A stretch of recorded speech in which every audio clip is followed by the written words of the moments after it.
সবার আগে কার্তিক দা যে কথাগুলো দিয়ে শুরু করেছিলেন সেই কথাগুলো নিয়ে কথাতে ঢোকা যাক। कार्तिक दा बोलें देशेर किछु आईनेर परिवर्तन होयेछे। जो लोग हिंदी भाषी हैं वो लोग भी मेरे बात समझ में आ जाएगा कि मैं जो बात बोल रहा हूँ आप समझ में आप लोग का सबको ही आ जाएगा कि देश का कुछ आईन में कुछ कानून में कुछ परिवर्तन आया है। ये परिवर्तन ऐसा है कि सत्संग का जितना प्रॉपर्टीज है जो भी है जहाँ भी है उसमें हम लोग जो निवेश कराते हैं যা আমরা ওখানে ইনভেস্ট করাই যা আমরা করাই ওই পরিসরের মধ্যে সমস্তটা কিন্তু অডিটেবলের মধ্যে নিয়ে আসছেন গভর্নমেন্ট। আজ নয় তো কাল, কাল নয় তো পরশু এগুলো হয়ে যাবে। তাই কার্তিকরা বলতে চাইলেন যেটা শ্রী ঠাকুরের নামে, যেটা সৎসঙ্গের নামে, যেটা শ্রী বরদার নামে এবং আচার্য দেবের নামে, এই চারটে ভ্যারিয়েশনের যেসব কেন্দ্র মন্দিরের জমিগুলো আছে সেই সমস্ত কেন্দ্র মন্দিরের সবাই যারা পরিচালনা করছেন जो लोग सत्संग के नाम से हैं और श्री ठाकुर जी वर्दा एवं आचार्यदेव के नाम से यदि जहाँ जमीन है जहाँ सत्संग का कोई निर्माण कार्य हुआ है जहाँ कोई सत्संग का कार्यक्रम चलता है ऐसे जितने सारे केंद्र मंदिर बिहार है ठाकुरबाड़ी है जो भी है ये सारे का जमीन में जो भी निवेश होगा उसका हिसाब सत्संग को देना पड़ेगा गवर्नमेंट को, आज नहीं तो कल। क्योंकि इस बार हम लोग को दस्तखत करके छोड़ दिया लेकिन अगले बार तो नहीं छोड़ेगा। अगले बार बोलेगा कि आप उस मंदिर में क्या निवेश कर रहे हैं, उस मंदिर का निर्माण कैसे बना था, उस मंदिर में जो आप लोग साल भर में चलता है उसका हिसाब क्या है। तो कार्तिक दा এর আগেও একটা কথা আপনাদের জানিয়েছিলেন, দুটো ভাগ আছে, একটা হচ্ছে করপাস, একটা নন করপাস। ধরা যাক একটা কনস্ট্রাকশন করছি, কোন একটা নির্মাণ কার্য হচ্ছে, মন্দিরটা নির্মাণ হচ্ছে, রিপেয়ারিং হচ্ছে বা যা কিছু হচ্ছে, এইটা একটা অ্যাকাউন্ট থাকবে।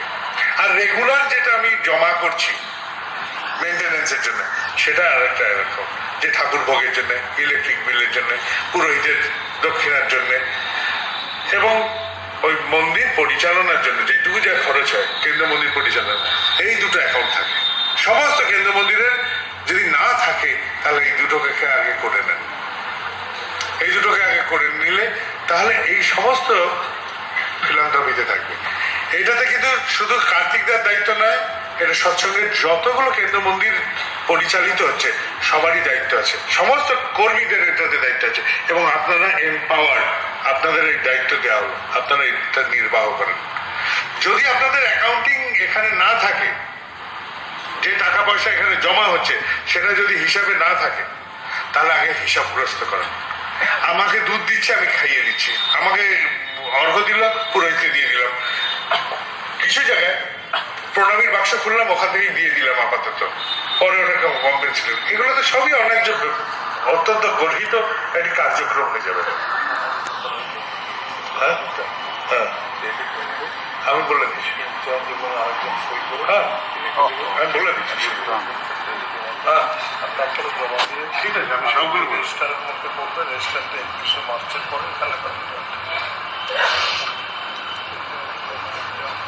এবার এই যে মেনটেনেন্স যেগুলো জমা পড়ে অর্ঘ, আমরা কি করতে পারি, এতগুলো এখন উপযোজনা কেন্দ্র খুলে গেছে চারিদিকে চারিপাশে, আমাদের মাসে ধরা যাক একটি মন্দির পরিচালনায় আমার 10,000 লাগে, কারোর 20,000, কারোর 50,000, কারোর 1 লাখ টাকাও খরচ হতে পারে। সমস্ত কিছু নিয়ে যেটা খরচ হয় সেই সমস্ত টাকাই আমি আগে ফিলান্থ্রপিতে জমা করব। ফিলান্থ্রপিতে জমা করে আমার যেটা হিসাব, আমি এই টাকাটা ফিলান্থ্রপিতে দিয়ে জমা করে প্রশস্তি সবাইকে দিয়ে দেবো। প্রশস্তি পেয়ে গেল, তাতে ক্লিয়ার থাকবো আমি যে অন্তত এই প্রশস্তি সবাইকে দিয়ে দেওয়া গেছে। মেনটেনেন্সের সমস্ত কোনো কোনো জায়গায় আমি বলি 3-4 মাসে যা হয় পার ডে আপনার যদি 1,000 টাকা খরচ হয় তাহলে 90 দিনে 90,000 টাকা খরচ হবে, 100 দিনে 1 লাখ টাকা খরচ হবে। 1 লাখ টাকা আগে ফিলান্থ্রপিতে জমা করেন এবং উঠিয়ে নিয়ে যান এবং একটা কনফারেন্স পরে আপনি ওই হিসাবটা নিয়ে এসে জমা দেন। আর এখানে পূর্ববর্তী যে টাকা জমা দিয়েছিলেন তার হিসাবটা জমা দিয়ে নতুন টাকাটা জমা করে প্রশস্তি বের করে আবার বিলিয়ে দেন, তাহলে টাকার সমস্ত হিসাব ফিলান্থ্রপিতে থাকবে। এখানে একজন এসছেন বলছেন যে ইনি যে কাজগুলো করছেন এটা অন্যায্য কোনো হিসাব নেই, ইনি হিসাব দিতেও চাচ্ছেন না। কর্মী দাদাকে আঙুল তোলা হচ্ছে। আমি